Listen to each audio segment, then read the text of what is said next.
നമ്മളെപ്പോഴും ഒരു ചെറിയ ഫ്രെയിമിൽ നിന്നുകൊണ്ടാണ് നമ്മൾ ചിന്തിക്കുന്നത്, അല്ലേ? ജനിക്കുന്നു, നമ്മൾ കുറച്ചു കാലം ജീവിക്കുന്നു, മരിക്കുന്നു.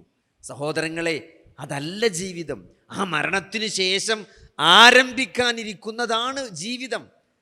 ആ ജീവിതത്തിൽ പിന്നെ മരണമില്ല. ആ ജീവിതത്തിൽ അത് കാലാകാലമുള്ള ജീവിതമാണ്. അവിടെ സുഖമാണോ ദുഃഖമാണോ, അവിടെ രക്ഷയാണോ ശിക്ഷയാണോ എന്ന് തീരുമാനിക്കാനുള്ള ഒരു പരീക്ഷണത്തിൻ്റെ ചെറിയ ഒരു ഇടത്താവളം മാത്രമാണ് ഈ ദുനിയാവ് എന്ന ഏറ്റവും ശരിയായ തിരിച്ചറിവ്. അത് നമ്മൾ കൃത്യമായിട്ട് മനസ്സിലാക്കിയിട്ടില്ലെങ്കിൽ ഈ ജീവിതത്തിൻ്റെ ലക്ഷ്യം മനസ്സിലാക്കുന്നിടത്ത് നമ്മൾ തെറ്റിപ്പോകും.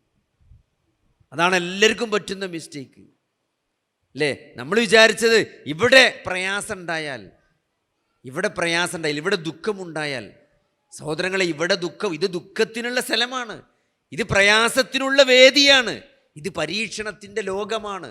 ഒരു സമ്പൂർണമായ സൗഖ്യം, സമ്പൂർണമായ മാനസികവും ശാരീരികവുമായ ഒരു സൗഖ്യം അത് കിട്ടുന്ന ഒരു ലോകമല്ല ദുനിയാവ്, അല്ലേ? ദുനിയാവ് എന്ന് പറഞ്ഞ വാക്കിന് തന്നെ ധനായദ്നു എന്നുള്ള അറബി പദത്തിൽ നിന്നാണ് ദുനിയാവ് ഉണ്ടായത്. ധന എന്ന് പറഞ്ഞാൽ താഴെ വന്നു, അടുത്തു വന്നു എന്നാണ്.